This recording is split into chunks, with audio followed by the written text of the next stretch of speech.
Hey everyone, welcome back. Today we're diving into something I think you'll find really interesting. One of the biggest names in music is making some moves that caught our eye. And you might be surprised to hear that it involves places like Nigeria. You got it. We're talking about Universal Music Group, UMG, and their strategy for getting into what they're calling high potential markets. Okay, high potential. Yeah. That definitely makes me want to know more. What is it about Nigeria specifically that UMG is so interested in? Is it just about the music, or is there something bigger going on here? Well, it's kind of both. I mean, UMG is definitely interested in the music coming out of Nigeria, but they also have a pretty smart business strategy. For example, they just bought the rest of RS Group. That's a Thai company. They spent something like $65 to $70 million to get that done.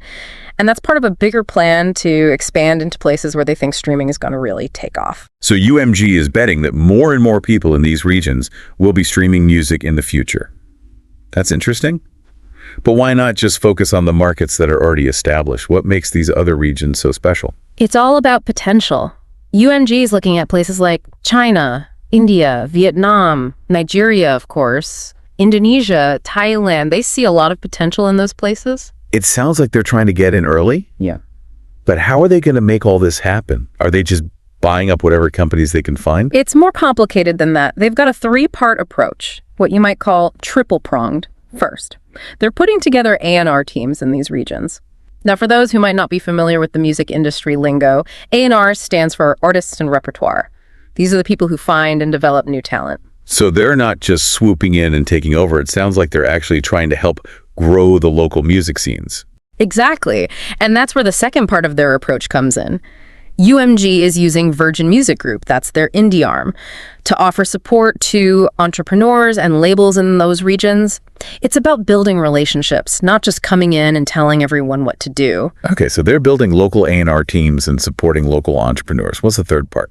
Mergers and acquisitions. They're buying up smaller companies, especially the ones run by independent entrepreneurs. It sounds like they're playing the long game, being very strategic and patient. We've been talking a lot about Nigeria. Have they actually made any moves in that region yet? Oh, yeah. They just recently finished buying Maven Records. That's a big Nigerian label. Yeah. And they've also partnered with another Nigerian label, Dapper, through Virgin Music. So you can see all three parts of their strategy coming together. Wow, that's interesting. It really does feel like a slow and steady takeover. But I'm still curious. What's the big advantage of focusing on places like Nigeria? Why not somewhere in Europe, for example? That's a great question. One of the biggest things UMG sees in these regions is that they're digital first.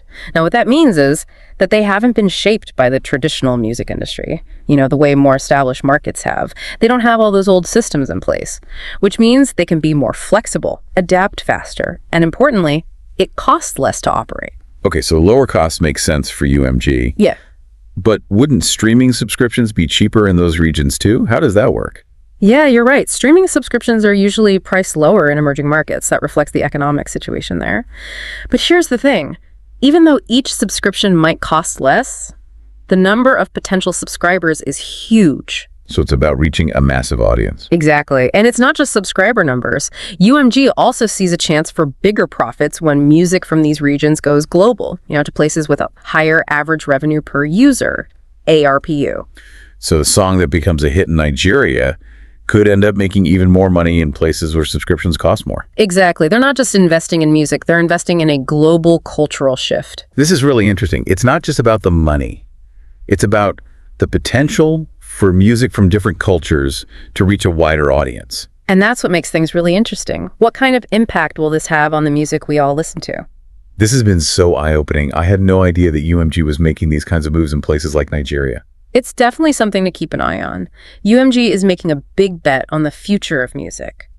And what they do could change everything about how we listen to music, how we discover new artists, and how music connects us to different cultures.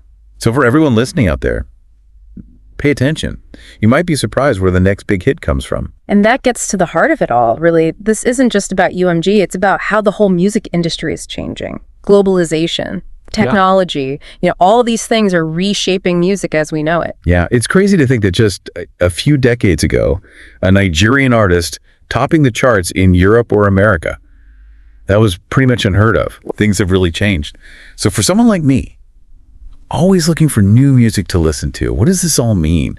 Should I be getting ready for a wave of Afrobeats hits on the radio? It's definitely possible. Afrobeats has already started to make a name for itself globally, and with UMG behind it, who knows how big it could get.